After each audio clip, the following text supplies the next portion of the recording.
ऐसा दिन बाहर की दुनिया में एक भी दिन नहीं गुजरता है। जो दिन की यहाँ की दिनचर्या है, ऐसा जीवन में एक दिन भी कईयों का नहीं गुजरता।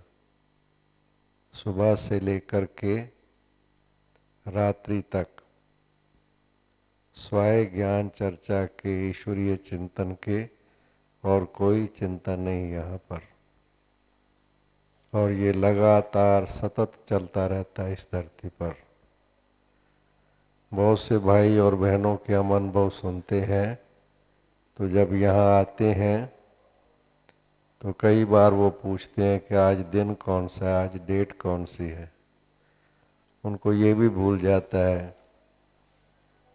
कई बार जो उनकी बहुत प्रिय चीज़ें होती हैं, जो बाहर की दुनिया में, उसके बिना वो रह नहीं सकते हैं। ख़ास तौर पर बाहर की खबरें सुनना, रेडियो, टीवी, समाचार पत्र, सबसे पहले सुबह सुबह ध्यान जाएगा अखबार की तरफ, आई है कि नहीं आई है, लेट क्यों हो गया है, क्या बात है। और यहाँ पर कुछ पता ही नहीं है। ये भी विशेषता है यहाँ पर कि जैसे बाहर के समाचार की जानने की इच्छा ही नहीं।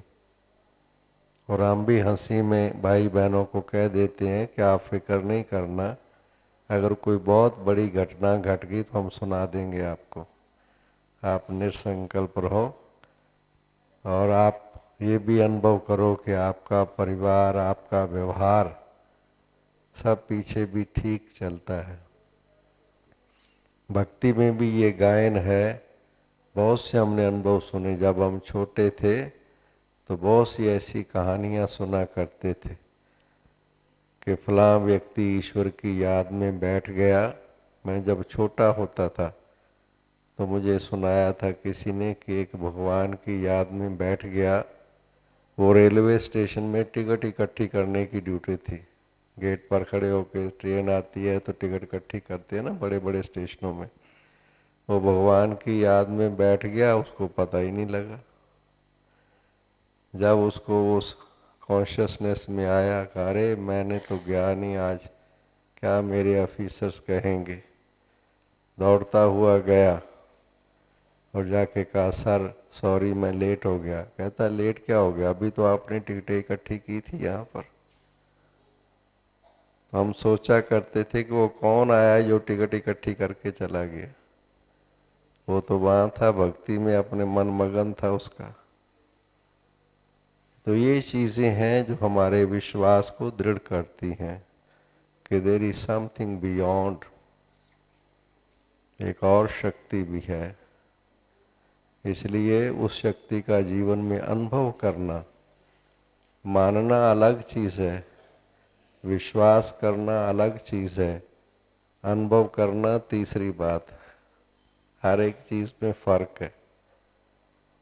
हमारे विश्वास बहुत ऊंचे हैं, मान्यताएं बहुत ऊंची हैं, मगर सवाल ये है कि जीवन में अनुभव, अनुभूति, अगर अनुभूति होती है तो वो शक्ति है।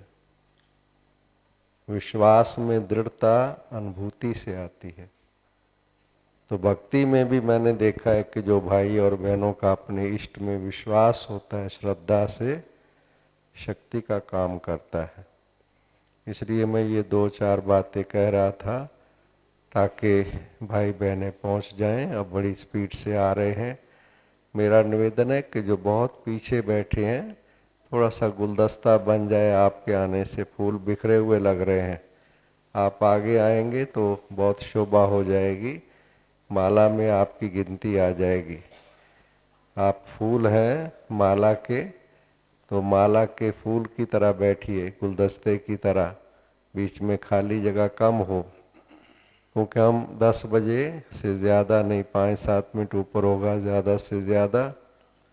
हम ज़्यादा टाइम नहीं लेंगे। जो सोच रहे हैं कि हम जल्दी उठ जाएंगे वो आगे आ जाएं। हम बहुत लेट नहीं करेंगे आपको। आगे आकर के बैठेंगे तो ये भी एक सूक्ष्म चीज़ है, आप लोग इसका भी अनुभव करो। यहाँ पर सुबह भी जैसे क्लास होता है योग शिविर का, या और भी क्लास होते हैं, तो आप एक अनुभव करो यहाँ पर। अभी तो बहुत टाइम कम रह गया है। एक दिन आप नज़दीक आकर के बैठो दूसरी तीसरी लाइन में, और एक दिन आप लास्ट में बैठो। खुद अनुभव करो कि क्या फर्क पड़ता है। जो बोलने वाला है उसके जितने आप नज़दीक होंगे उतने उनके वाइब्रेशंस को, उनकी शक्ति को आप कैच कर सकेंगे। आप ये देखना, जितना आप दूर बैठेंगे उतना उसमें फर्क पड़ता है। ये आप अनुभव यहाँ पर करके देखिए। हमारे पास हमने दो चीज़ें इस सेशन में रखी हैं।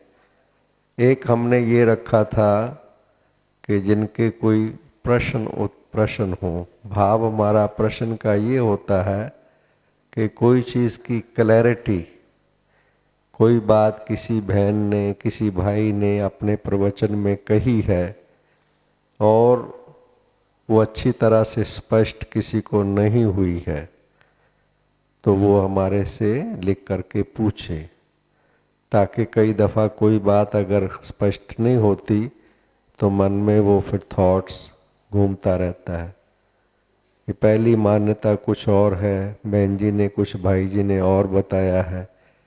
तो उसके लिए हम यहाँ पर ही एक सेशन रखते हैं।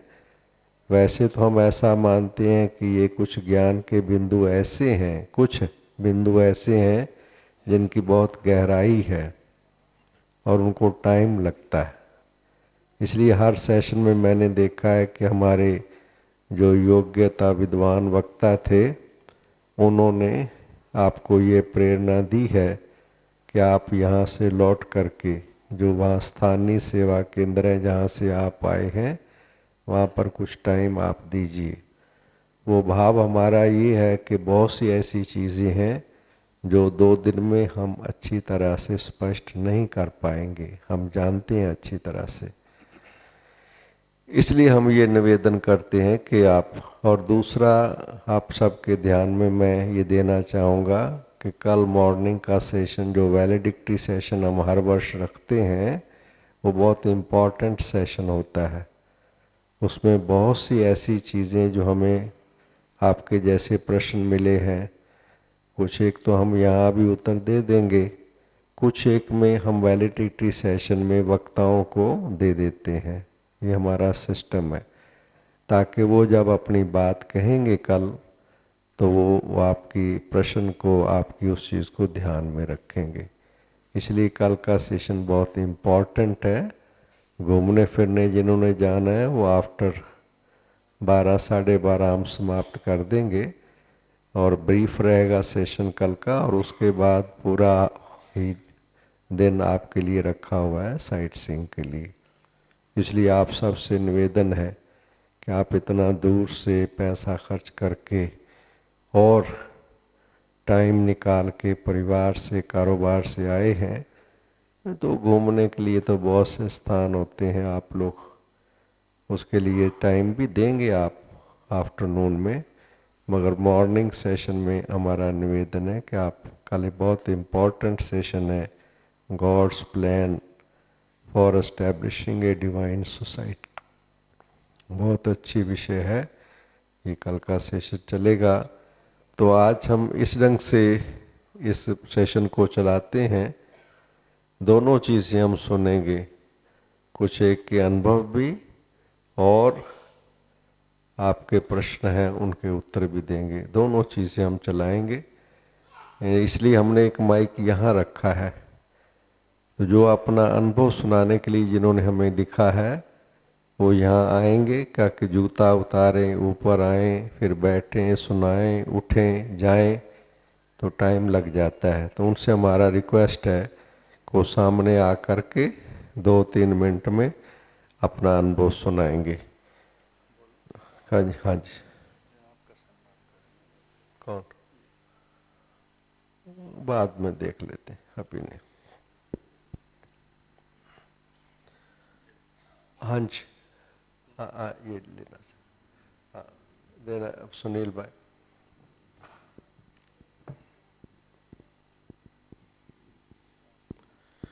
जो क्वेश्चन आंसर्स हमारे पास आए हैं वो भी हम लेंगे। और सबसे पहले मैं निवेदन कर रहा हूँ कि हमारे पास लॉयन पीके खुराना, ये डिस्ट्रिक्ट गवर्नर रहे हैं लॉयंस इंटरनेशनल के और हिसार से पधारे हैं, पहुंच चुके हैं।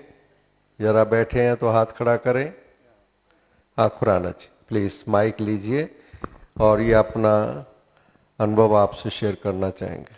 सम्मानित मंच, अति सम्मानित सदन, मैं हरियाणा हिसार से आया हूँ। लॉयन पीके खुराना मेरा नाम है, जैसे कि उन्होंने बताया। प्रोफेशन से मैं एडवोकेट हूँ। मेरी वाइफ भी मेरे साथ आई है, वो भी मेरे साथ ही एडवोकेट है। मैं लायंस क्लब से जुड़ा हूँ और मेरी तरह की कई संस्थाएं यहाँ आई हैं। मैं ये ज़रूर कहना चाहूँगा, जैसे ही हमने आबू रोड पे कदम रखा, वहीं से जो कॉपरेशन, जो अटेंडेंस हमें मिली, ये मेरा बिल्कुल अजीबोगरीब एक्सपीरियंस था। इस तरह से हमें यहाँ आदर सम्मान मिला, जैसे कि मैं कहूँगा बेटा नहीं एक दामाद अपने ससुराल में जाता है। हम कई बार हंसते रहे आपस में, भाई ऐसा सम्मान। हालांकि हमने कुछ चीज़ें जैसे इन्होंने कही सोची कि हम टीवी नहीं देख पाएंगे, हम न्यूज़पेपर नहीं देख पाएंगे। आने से पहले भी हमारे ऊपर कई क्वेश्चन मार्क थे कि, लेकिन यहाँ आने के बाद, आबू रोड से यहाँ रहे और यहाँ रहने के बाद जैसे जैसे हम इन्वॉल्व होते गए, वास्तव में ही ये जिंदगी का अजूबा तजर्बा था। एक एक वक्ता, एक एक मंच संचालक, एक एक जो सत्संग किया गया, मैं समझता हूं कि it is the best in my life. मैंने अपनी लाइफ में ऐसा नहीं सुना। हालांकि हम 50 के आसपास हो गए हैं और लायंस क्लब से जुड़े हैं, तो काफ़ी इंटरनेशनल सेमिनार भी देखे हैं। लेकिन जिस तरह के सेमिनार इन्होंने ऑर्गेनाइज किए और जिस तरह की ये बहनें होमवर्क करके आती थी, अपने सब्जेक्ट पे अथॉरिटी के साथ बोली, ये that was a wonderful experience. मैं उसके लिए विशेष रूप से इनका धन्यवाद करना चाहूँगा कि हमें मौका मिला। मैं उस मोटिवेटर का, वो जब हमारे पास वो मोटिवेटर जिन्होंने मेरे को यहाँ भेजा, हमारे को यहाँ भेजा, उसमें मुझे बड़ा अजीब सा लग रहा था कि ये बार बार मेरे पास क्यों आते हैं कि आप वहाँ जाइए। लेकिन मैं समझता हूँ कि मुझे उनके पास जाना चाहिए था, मुझे उनसे रिक्वेस्ट करनी चाहिए थी कि हमें पहले क्यों नहीं भेजा गया यहाँ, पहले ये रिक्वेस्ट क्यों नहीं की गई। इस मोटिवेशन अगर पहले होती है शायद हम बहुत पहले यहाँ आ चुके होते। फिर भी मैं, ये कमी शायद हमारे में रही। मैं उन लोगों का आभार प्रकट करता हूँ हिसार के, जिन लोगों ने हमें यहाँ भेजा। मेरे को एक विशेष बात और जरूर कहना चाहूँगा कि हर चेहरे पे एक संतुष्टि देखने को मिली, हर चेहरे पे ऐसी बात देखने को मिली जैसे सभी यहाँ संतुष्ट है। किसी से भी हम बहनों से बात की या भाइयों से बात की जो यहाँ समर्पित है, उन्होंने 5 मिनट की बात थी तो पूरे 10 मिनट लिए। कोई उन्होंने जल्दबाजी नहीं दिखाई, कोई उन्होंने ये नहीं कहा कि उन्हें जल्दी है। नहीं तो हम और धर्मों में भी जाते हैं, मैं किसी की बुराई नहीं कर रहा हूँ, लेकिन हर जगह इवन सेवादार भी अच्छी तरह से बात करना ही पसंद नहीं करते। वो जो जनरली ये समझता है हमें सेवा जरूर दी गई है, लेकिन हम उस चीज के मालिक हो गए हैं। मुझे इस चीज की विशेषता यहाँ लगी कि यहाँ सब कुछ इतने अच्छे तरीके से घटा कि 3 दिन हमें पता ही नहीं लगे कैसे चले गए। एक पत्नी, मैं उस बात को यहाँ खत्म करना चाहूंगा, एक पत्नी अपने पति से कहती है कि मैंने सुना है कि स्वर्ग में हम इकट्ठे दोनों नहीं रह सकते। पति कहता है तभी तो वो स्वर्ग कहलाता है। और यहां हम पति पत्नी इकट्ठे भी रहे और ये एक स्वर्ग देखने को मिला। That was wonderful. Thank you very much. धन्यवाद। मैं, हमारे पास साथ प्रेम भाई जी जो कि सोशल विंग के नेशनल कोऑर्डिनेटर्स हैं, गुलबर्गा सब जोन के डायरेक्टर हैं, वो उनसे कहूँगा कि वो एक प्रश्न जो है उनको आपसे शेयर करेंगे, उसका उत्तर देंगे। ये नेपाल के भाई हैं, पूछते हैं ओम शांति और ओम नमः शिवाय में क्या अंतर है। अंतर, जैसे यहाँ इस ईश्वरीय विश्वविद्यालय में यह एक शब्द प्रचलित हुआ है ओम शांति, यह कोई नया नहीं है, बहुत पुरातन है। और इसका अर्थ जो हम लेते हैं यहाँ पर वह है ओम, अहम आत्मा शांत स्वरूप हूँ, मैं आत्मा शांत स्वरूप हूँ। और फिर ओम मैं आत्मा नमः शिवाय, शिव को नमन करती हूँ। यहाँ पर है स्वधर्म, वहाँ पर है ईश्वर नमन। ठीक है।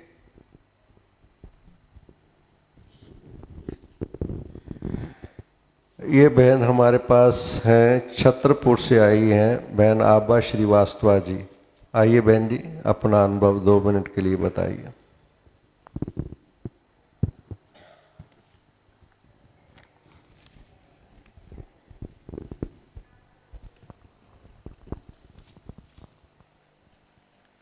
ओम शांति। यहाँ आकर बहुत ही सुख की अनुभूति हुई और अपार शांति मिली। क्योंकि हम अपने घर में आए हुए हैं, जिस तरह से पानी में जमी हुई काई हटती जाती है और स्वच्छ निर्मल जल दिखाई देने लगता है, वैसे ही काई हटने लगी है। आत्मज्ञान से ही हम अपने आप को जान पाते हैं, परमपिता को जान पाते हैं। और आत्मज्ञान की जरूरत इसलिए है क्योंकि जो संवेदनहीनता है, जो संवेदन शून्यता है, तो वो संवेदनाओं से परिपूर्ण हो सकेगी।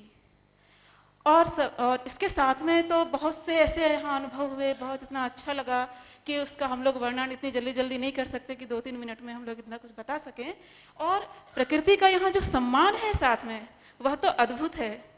जैसे कि सौर ऊर्जा से हम बना हुआ हम लोग खाना खा रहे हैं, और किस तरह से जल की यहाँ पर बचत हो रही है, और जो छिलके आदि हैं सब्जियों के, उनसे कैसे खाद बन रही है। तो यहाँ पर आकर हम लोगों ने बहुत कुछ अनुभव किया, बहुत कुछ सीखा। और ठीक उसी तरह से मेरे जैसी ही शायद और भी लोगों की ऐसी स्थिति हो। जैसे ईश्वर की जब अनुभूति होती है तो गूंगे केरी शर्करा ज्यों ज्यों खाए मिठाई।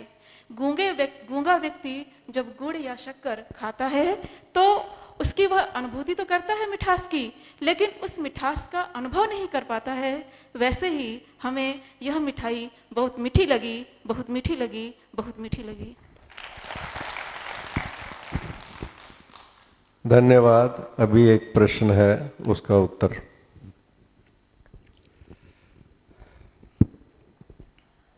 गूंगा बोल नहीं सकता है, परंतु उसके एक्सप्रेशंस अवश्य होते हैं। यह प्रश्न है हमारे पास सुरेश गुप्ता जी बरवाहा से, जिला खरगोन, मध्य प्रदेश।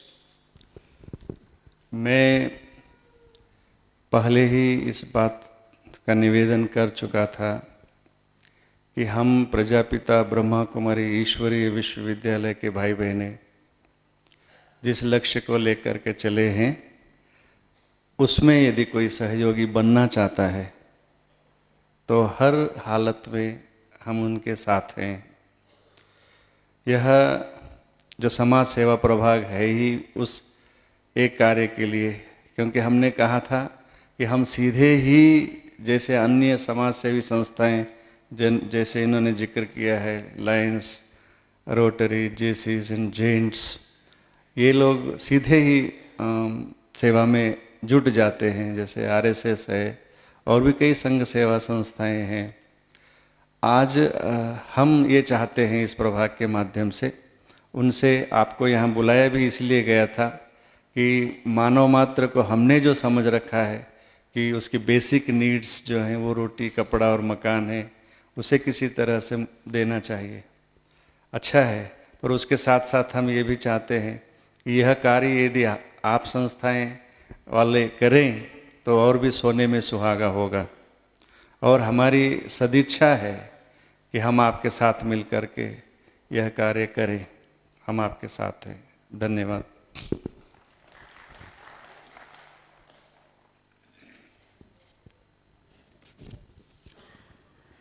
मैं रिक्वेस्ट कर रहा हूं भ्राता Madhusudan ji Pandya, retired principal and education consultant हैं, आए हुए हैं। आइए 2 मिनट के लिए अपना अनुभव सुने।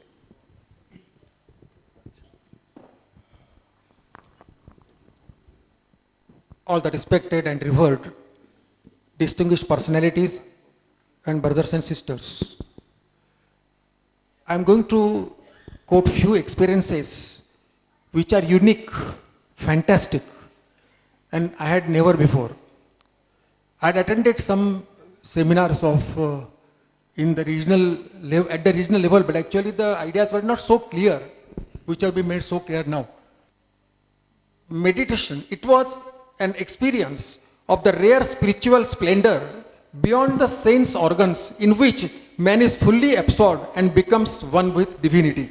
This was my tremendous experience that I had. Then secondly, selfless desire for the well-being of the universe was expressed by all the distinguished personalities over here.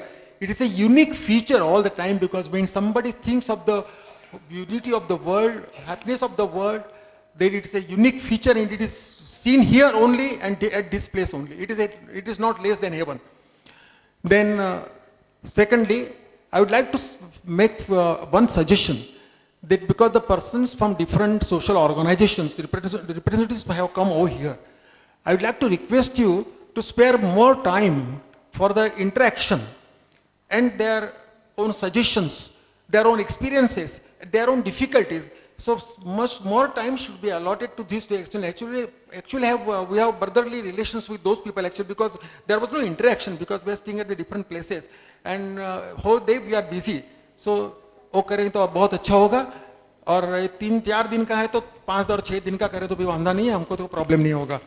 Then I would like to commit one thing, that on this occasion I express my deep feelings of gratitude and high respect for loving Sevadharis and all sisters and brothers who are the ideal persons who perform their duties except in the life as given by Paramatma or the God as it is. I humbly express my sincere feelings and desire to devote my remaining life for this noble cause. This is my commitment. Actually, I am going to do it.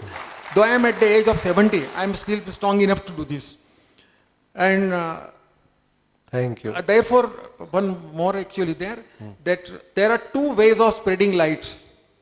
One is to be the candle or the mirror that reflects it. That I am going to decide what efforts I can do. And I thank one and all for their dedication, devotion, and active cooperation in propagating the noble ideals of our great culture. Thank you so much. Very kind of you. Thank. अगला प्रश्न हम लेंगे.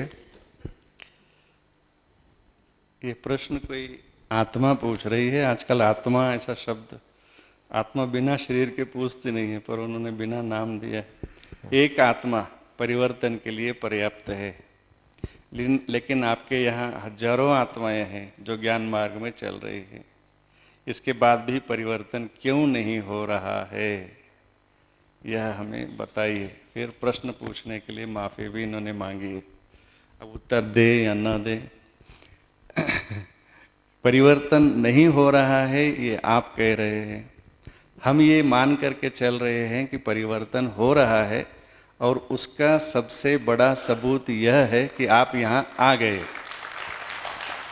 और एक आत्मा, जैसे हमारी बहनें कहती हैं कि एक प्रजापिता ब्रह्मा ने ईश्वर के उस आवाहन को स्वीकार किया और इस कार्य को अपने कंधे पर लिया. उनके साथ 400 भाई बहनें जुड़े. आज 71 साल में बिना किसी जाति या राजनीतिक बल के आधार पर यह कार्य 120 राष्ट्रों में 8000 सेवा केंद्रों के माध्यम से चल रहा है. तो इसे परिवर्तन नहीं कहेंगे, ऐसा मैं नहीं मानता हूँ. और यह जो परिवर्तन हम देखते हैं, यह from the grass root level, एक रूट से ऊपर आ रहा है. और आए दिन मैं आपको विश्वास दिलाऊंगा कि ये ज्योमेट्रिकल रीति से बढ़ेगा और उसमें आप भी सहभागी होंगे. एक मैं उत्तर देता हूँ, फिर आप. एक ये प्रश्न है कि हम योग का ध्यान करते वक्त अपने पूर्वजों जो स्वर्गवासी हो गए हैं, यानी माता पिता दादा दादी का भी ध्यान कर सकते हैं, क्योंकि उनको भी हमने देखा है, आस्था है, स्नेह है. कृपया हमें बताएं. अब एक्चुअली क्या है कि आप सब ने, मेरा ख्याल है, योग शिविर में ये बात अच्छी तरह बहनों ने समझाई है कि योग का हमारा भाव है कि जो आत्मा में गुण और शक्तियाँ कम हो गई हैं उनका फिर से आत्मा में आए, वो दिव्यता, डिविनिटी आए, वैल्यू सिस्टम आए। योग हम इसलिए करते हैं। अब उसका सोर्स जो है उससे लिंक होना है, तब वो चीज़ मिलेगी। इसलिए जो है अगर आप अपने लौकिक पूर्वजों की तरफ ध्यान देंगे, मन को एकाग्र करेंगे, तो वो कोई संपन्न आत्मा नहीं है। हाँ, हमारे से अच्छे थे ऐसा हम भी मानते हैं, मगर इसलिए ध्यान में और फिर दैहिक को याद करने से आप देह से ऊपर नहीं उठ पाएंगे। जब तक आप देह को ना भूलेंगे, अपने को एक ज्योति स्वरूप आत्मा निश्चय या अनुभव नहीं करेंगे, तो लिंकेज आपका नहीं मिलेगा। मैं समझता हूँ बहनों ने ये बात शायद मिसाल दी हो कि जैसे तार को तार से जोड़ते हैं तो रबड़ को उतारते हैं। रबड़ को अगर ना उतारेंगे तो कनेक्शन नहीं मिलेगा। तो ये देह रबड़ है, उसको भूलना होता है। और देहधारियों तो पहले से ही वो भी देही हैं, इसलिए हमारा ऐसा विचार और अनुभव है कि हमें अशरीरी बन करके हम जो अपना निज स्वरूप में स्थित हो करके फिर ईश्वर को याद करते हैं, मन एकाग्र करते हैं, तो शक्ति मिलती है। अगले प्रश्न के लिए मैं प्रेम भाई से निवेदन करता हूँ।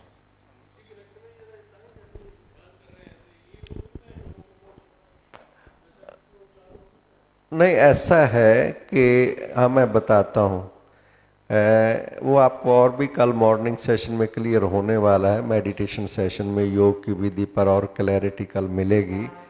क्या आता है, एक होता है जाप, ठीक है ना, एक होता है ध्यान, एक होता है सिमरन, एक होता है स्मृति। सिमरन करने का हमें अभ्यास है, मगर इससे थोड़ा सी हायर स्टेज है कि हम जैसे उस स्टेज का अनुभव करने लग जाएं। उसमें फिर वो जाप की स्टेज ऑटोमेटिकली इनिशियल स्टेज में थोड़ा सा करते हैं, मगर आगे जाकर के उसकी ज़रूरत महसूस नहीं होती। ये आपको फिर कल और क्लियर कर देंगे। हाँ जी, बताइए। बहुत सुंदर प्रश्न है कि यह ईश्वरीय विश्वविद्यालय एक अंतर्राष्ट्रीय संस्था है, उसके बावजूद भी भारत में राम राज्य की कल्पना क्यों? और भारत सोने की चिड़िया के बजाय विश्व क्यों नहीं सोने की चिड़िया? बरोबर, यह मान्यता है कि विश्व, जहाँ हम पढ़ते हैं कि विश्व भवति एकम नीडम, यह विश्व एक घोंसला सा बन जाएगा और वह विश्व जो कहलाएगा वो भारत होगा। कल जो राष्ट्र नहीं थे और कल वो राष्ट्र नहीं होंगे। समुद्र 100 मीटर की ऊंचाई से उफान लेगा, जहाँ तहाँ भूकंप होंगे, अन्य अन्य कारणों के माध्यम से जो राष्ट्र पहले नहीं थे वह नहीं होंगे।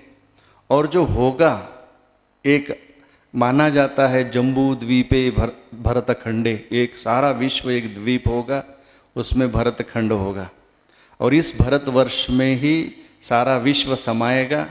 और यही कारण है कि आप देखते हैं ये जो सारे विश्व की मानव मात्र के लिए ये ईश्वरीय विश्वविद्यालय संकुचित भावना से नहीं, वैश्विक भावना से ही कार्य कर रहा है। और हम चाहते हैं कि विश्व के मनुष्य जो आज हैं इसमें, इस अध्यात्म ज्ञान और पुरातन राजयोग के माध्यम से पुनः अपना धरोहर वापस ले लें और जो कल विश्व बनने वाला है वह एक ही होगा। और वह एक विश्व जब होगा तो वो भारत होगा, जहाँ पर ही देवी देवताओं का साम्राज्य होगा।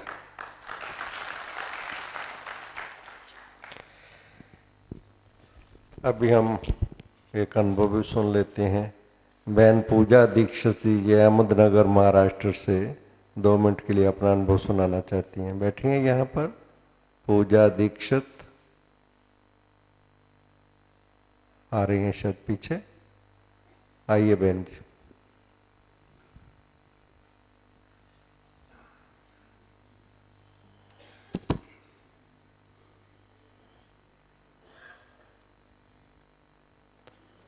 बहुत अच्छा सेशन लग रहा है। अभी किसी को नींद तो नहीं आ रही लगती है।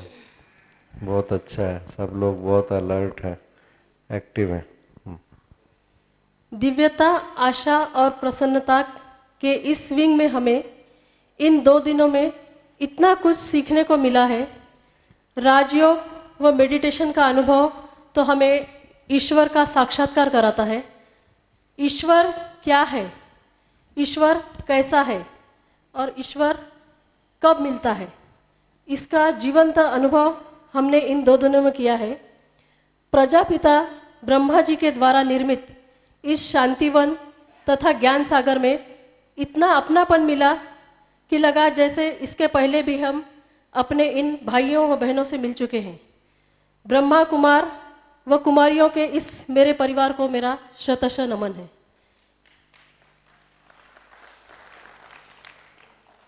इस अनुभव से मेरे मन से ये 2 पंक्तियाँ काव्य रूप में निकली है जो आपके सामने पेश करती हूँ।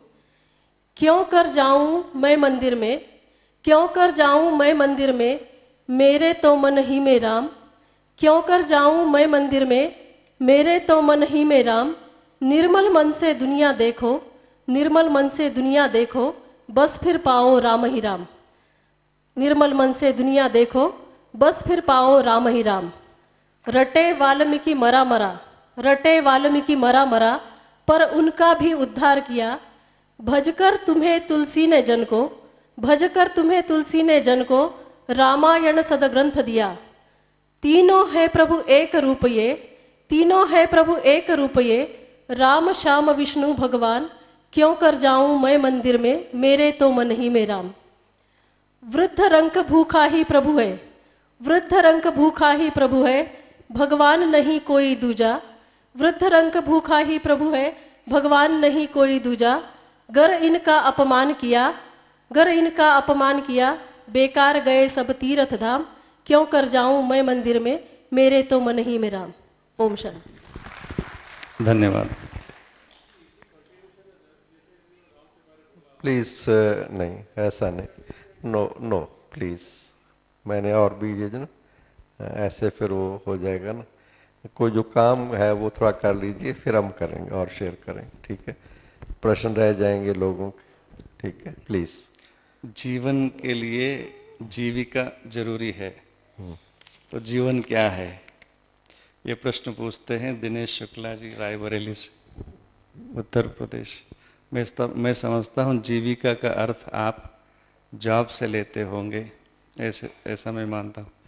और जीवन यह एक अनूठा उपहार है भगवान का दिया हुआ, और मान्यता यही है। सारा जीवन हम किसी से भी पूछेंगे तो समझते हैं कि हम इस पेट को भरने के लिए जी रहे हैं और इस पेट को भरने के लिए ही यह सारा बखेड़ा मोल लिया है। पर यह ईश्वरीय विश्वविद्यालय कहता है कि जीवन उपहार है। इस जीवन को दैवी गुणों के माध्यम से आप श्रृंगार कीजिए और इसे संवारिए, सजाइए, संजोइए। ईश्वरीय ज्ञान और योग के माध्यम से अपने आप को इस जीवन के अंदर ही नर से नारायण बनने तक की पुरुषार्थ कीजिए। धन्यवाद। बहुत अच्छा प्रश्न है। Which is the right way to reach the heaven. अब सवाल ये है सिर्फ इतना ही कि हेवन में जाना है तो हेवन है कहाँ पर। Which is the right way to reach heaven. शायद ये समझते हैं कि स्वर्ग ऊपर है, नरक नीचे है, मगर वास्तविकता ये है कि ना स्वर्ग ऊपर है ना नरक नीचे है। जब हम दिव्य गुण संपन्न जीवन व्यतीत करते हैं तो ये दुनिया स्वर्ग है, और जब आश्री वृत्तियों के अधीन होकर के पाप और भ्रष्टाचार होता है तो ये दुनिया नरक है। इसलिए कहीं जाने की ज़रूरत नहीं है, स्वर्ग को बनाने की ज़रूरत है। आइए हम सब अपने आप में दिव्यता ला करके और स्वर्ग का बनाने का जो कार्य है उसके साथ जुड़ जाएं। धन्यवाद। एक अपना बहुत ही सुंदर अनुभव सुना रहे हैं योगेश गनोरे कदम संस्था जबलपुर 2 मिनट के लिए आएंगे, आपके सामने अपना अनुभव सुनाएंगे।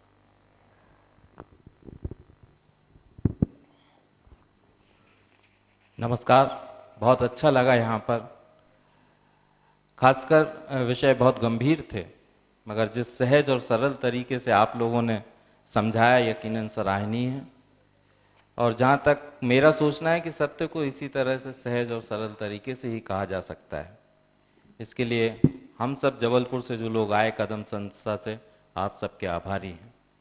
मैंने एक थोड़ी सी इजाज़त ली है अपनी बात कहने की। हम कदम संस्था से आए हैं, जन्मोत्सव पर पौधारोपण एक अभियान चला रहे हैं। हर दिन जन्मदिन पौधा रोप कर मनाना चाहिए। 17 जुलाई 2004 से लगातार हम लोग ये पौधारोपण का अभियान चला रहे हैं और ठीक 10 बजे ये पौधा लगता है।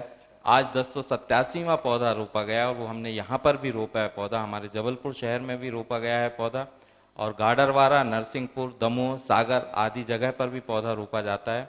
अमेरिका के डेट्रॉयट शहर में भी पौधा रोपा जा रहा है। और उसे आध्यात्म से अगर आप जोड़कर देखेंगे तो पौधे को हम इसलिए रोपते हैं कि पौधे को अगर आप जीवन देंगे, उसकी परवरिश करेंगे, उसको पालेंगे पोसेंगे, उसको बड़ा करेंगे, तो उसकी शाखाएं जो हैं वो धरती का काम करती हैं। और जैसा कि आप जानते हैं कि हमारे पक्षी घोंसले कहाँ बनाते हैं, पक्षी घोंसले पेड़ों पर बनाते हैं। तो वो जो शाखा होती है दरअसल वो धरती का काम करती है। तो उन पक्षियों के लिए आप ईश्वर तुल्य कार्य करते हैं। जिस तरह धरती ईश्वर ने आपके लिए दी है, ऐसी एक धरती अगर आप पक्षियों को देना चाहते हैं तो यहाँ जो सिखाया गया वो सार्थक होगा। हम और बड़े काम तो नहीं कर सकते, लेकिन ईश्वर तुल्य कार्य एक पौधा लगाकर जरूर कर सकते हैं।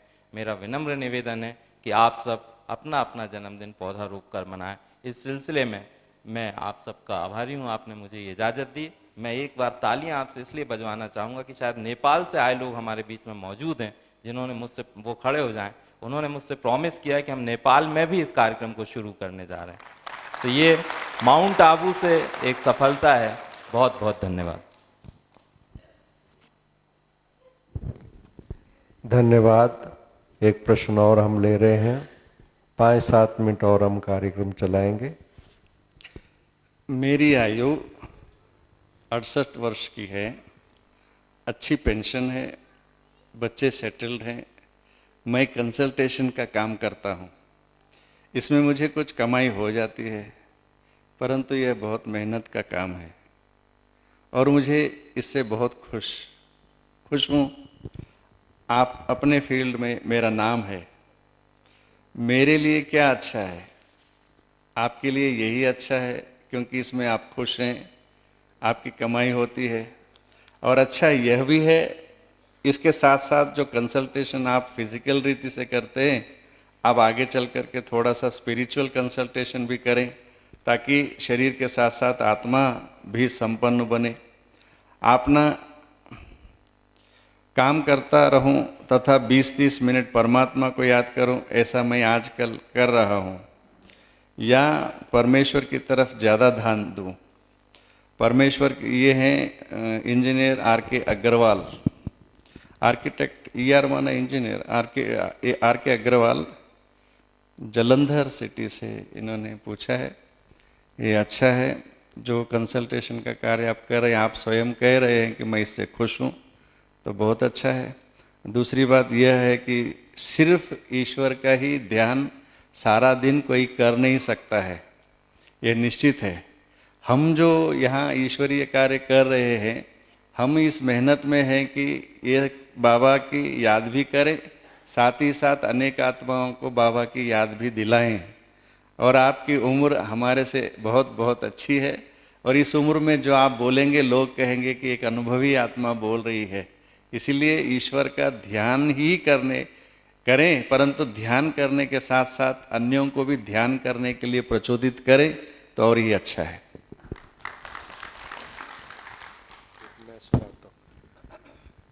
एक क्वेश्चन है कि ये यूथ के संबंध में ग्वालियर से हमारे भ्राता राय जी ने पूछा है कि यूथ बहुत कठिनाई में है, स्ट्रेस, टेंस है, डिप्रेशन है, और उसके लिए क्या कुछ कार्य संस्था कर रही है। उस दिन भी हम लोगों ने बहुत अच्छी तरह से स्पष्ट किया है कि बहुत बड़े प्रोजेक्ट हमारे हैं और इस दिशा में काफ़ी काम हो रहा है।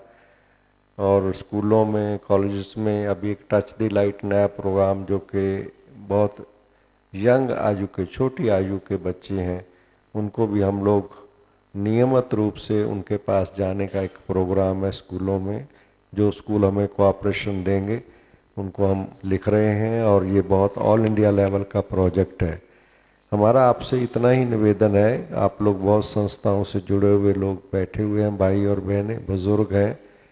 मेरा ऐसा मानना है और अनुभव है, भिन्न भिन्न स्थानों पर जाता हूँ मैं, तो मेरे ऐसा, और मैं इस विद्यालय से लास्ट नियरली 50 ईयर्स से जुड़ा हुआ हूँ, तो मैं ऐसा मानता हूँ कि यूथ में जो कठिनाइयाँ आती हैं उनमें कुछ मात्रा में जो उनके परिवार के बड़े सदस्य हैं, उनके स्वभाव, संस्कार, उनके विचार, उनका अपना थॉट सिस्टम, कई दफ़ा जो चेंज सोशल सिस्टम में आ रहा है वो उस ढंग से बच्चों के अंदर वो चीज़ नहीं बन पा रही है, जिसको हम कहते हैं जनरेशन गैप या और चीज़ें यूज़ करते हैं।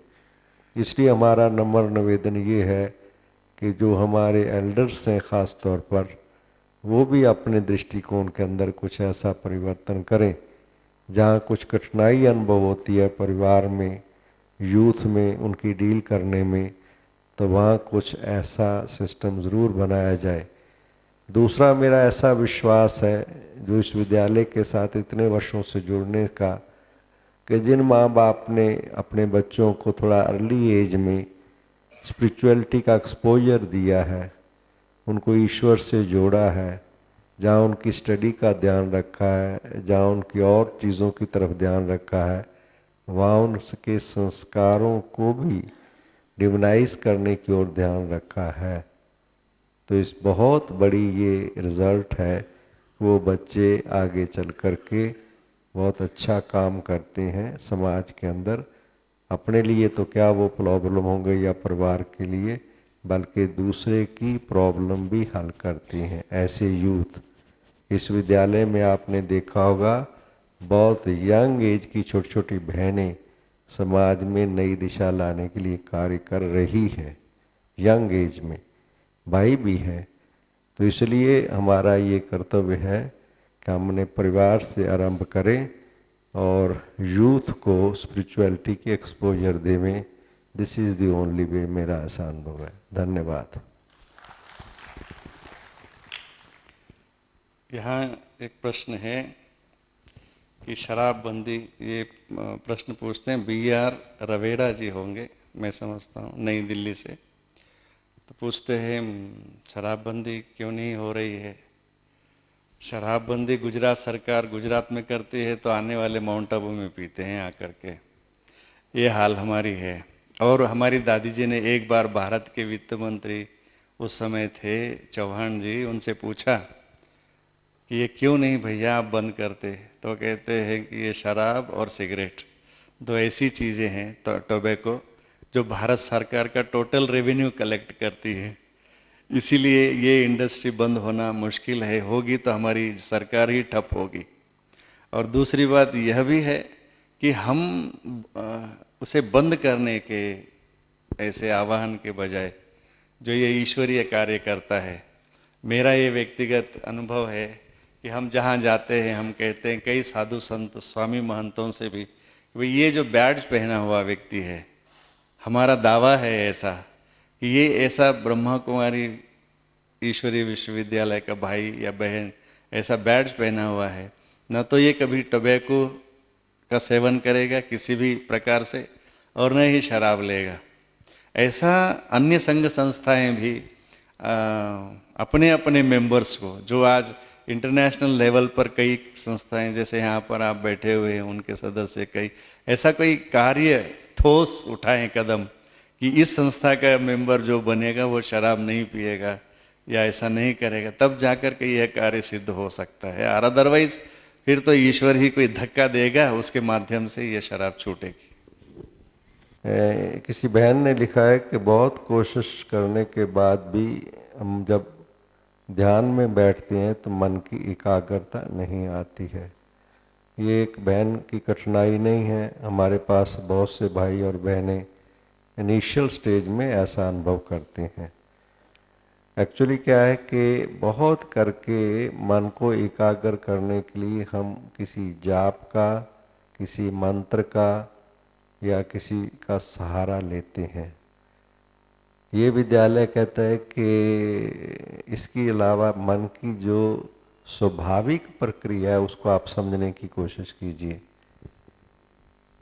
मन की स्वाभाविक प्रक्रिया है कि वो जहाँ स्नेह है, जहाँ प्राप्ति है, जहाँ आनंद है, वहाँ स्वतः जाता है। और वहाँ से हटा करके आप कोई जाप करो, कुछ करो, वो वहाँ नहीं जाएगा। इसलिए ये विद्यालय कहता है कि आप ईश्वर को समझिए और ईश्वर में प्यार पैदा कीजिए। पहले आपके मन में ईश्वर के प्रति प्यार, स्नेह। आप ईश्वर को, हम बहुत दूर का ईश्वर, भगवान, दर्शन दो भगवान, मैं तेरे बूंद की प्यासी हूँ, या दासों के दास, चरण दास। हाँ जी, हमारी एक दादी जी हैं, वो किसी एक को, आपको छोटा सा अनुभव सुना के पूरा करता हूँ। वो किसी से पूछा, भाई आपका इष्ट कौन है? कहता है, बहन जी हनुमान, महावीर, कष्ट खत्म कर देता है। कहती है, महावीर जी तो बड़े अच्छी बात है, वो किसके उपासक थे? श्री रामचंद्र जी के। अच्छा, और श्री रामचंद्र जी ने जब लंका पर की तो किसकी यादगार? कहते शिव जी की।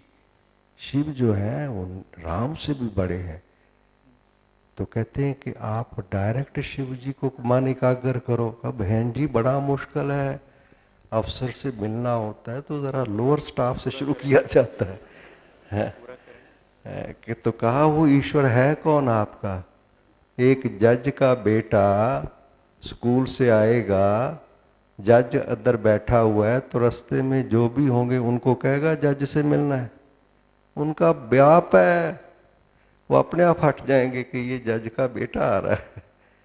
आपका बाप है, आप उसको बहुत दूर का रिश्ता मान करके कि भगवान, कि मैं हार गया बस। जैसे लंबी खजूर, बड़ा मुश्किल। और आप कहते हैं कुछ भी नहीं भाई, वो आपके इतना नजदीक है, वो आपके नजदीक है और आप उसको दूर ढूंढने जा रहे हो। वो अति समीप है, आपका अपना है, आपका प्यारा है। संबंध से, स्नेह से उसको याद कीजिए, आपका मन एकाग्र होने लगेगा। मैं आपको सच्चाई से कहता हूँ कि यहाँ भाई बहनें कहते हैं मन एकाग्र नहीं होता, और यहाँ हम कहते हैं कि मन जब एकाग्र हो जाता है तो दूसरी बात करने को मन नहीं करता। दिस इज ए फैक्ट, ये सच्चाई है।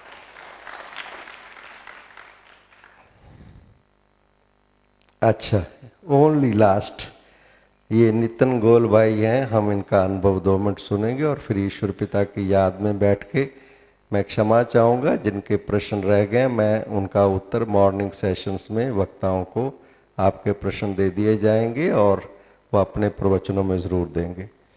बैठे रहिए प्लीज़, 1 मिनट हम याद में ज़रूर बैठेंगे, नियम प्रमाण। और अभी हम इनका अनुभव सुन लो। हरिओम। मैं परम पूज्य संत श्री आसाराम जी बापू की श्री योग वेदांत सेवा समिति अलीबाग महाराष्ट्र रायगढ़ से आया हूँ। अभी यहाँ बताने के लिए अनुभव तो सब कुछ बता चुके हैं। खुराना साहब ने तो पहले ही सब लोगों का अनुभव तो एक ही दम में बता दिया है।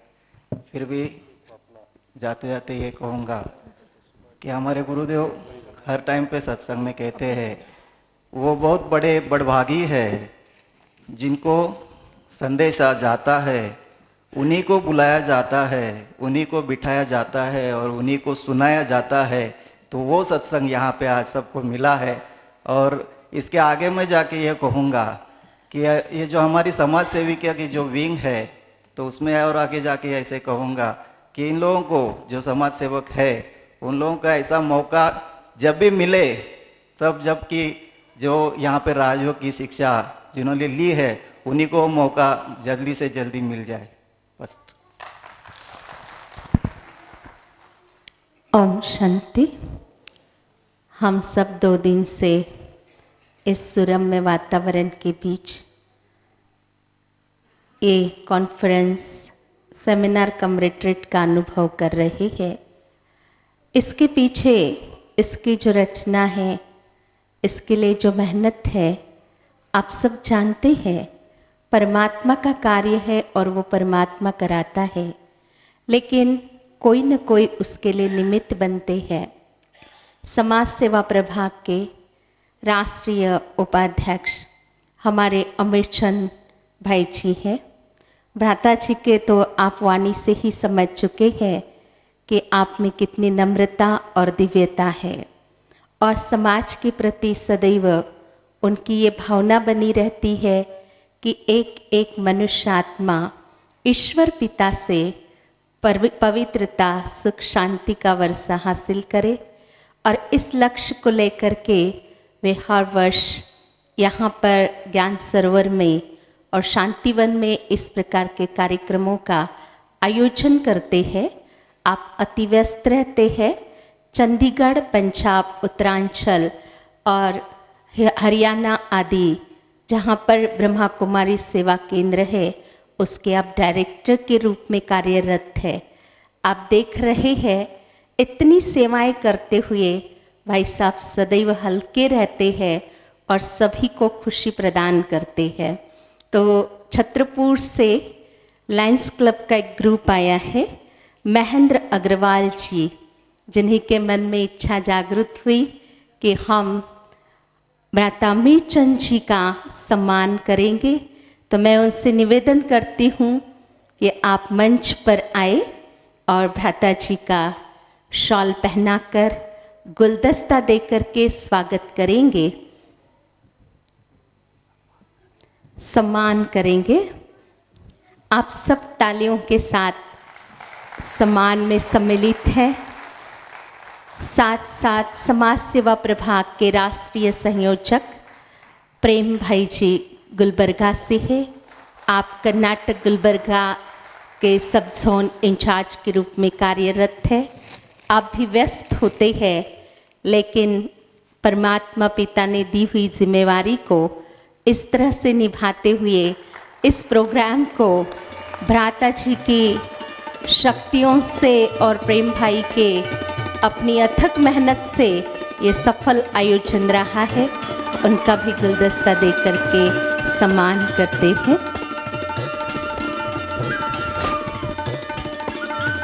हेलो, अभी कुछ समय पहले भ्राता जी और प्रेम भाई छतरपुर गए थे, जहाँ पर बहुत अच्छी सेवा की।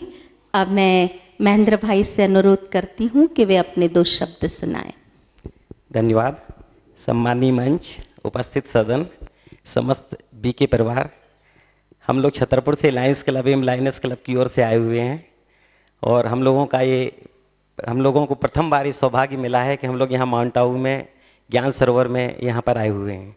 इसके लिए हम अपने छतरपुर के बीके परिवार और अपने खास तौर से अपने चाचा जी ओपी भाई को बहुत बहुत धन्यवाद देना चाहूँगा, जिनकी प्रेरणा से हम लोग यहाँ पर आए हुए हैं। और यहाँ आकर के हम लोगों को बहुत कुछ सीखने के लिए मिला है, और हम लोग यहाँ से बहुत कुछ सीख करके अपने साथ लेकर के जा रहे हैं। यहाँ पर ईश्वरी विश्वविद्यालय में जो कुछ भी ज्ञान दिया गया है, हम लोग पूरा प्रयास करेंगे कि उसको अपने जीवन में उतारें और अपने स्व को पहचानें, और अपने स्व को पहचानने के साथ साथ उनके बताए हुए रास्ते पर चलकर समाज को सुधारने का प्रयास करें। तथा यहाँ पर अभी तक हम लोगों ने किताबों में पढ़ा था, लोगों से सुना था कि पिन ड्रॉप साइलेंस क्या होता है। यहाँ आकर के हम लोगों को देखने मिला कि जो बाबा जी का कमरा है, जो मैं यहाँ पर हॉल है, यहाँ पर पिन ड्रॉप साइलेंस की सही परिभाषा हम लोगों को देखने की मिली है, जो कि अभी तक सिर्फ किताबों में पढ़ी थी और लोगों से सुनी थी। धन्यवाद।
वर्षाता है।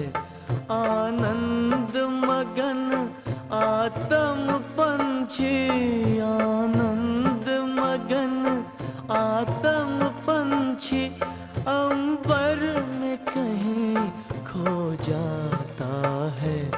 भगवान तुम्हारा ज्ञान सिमर कर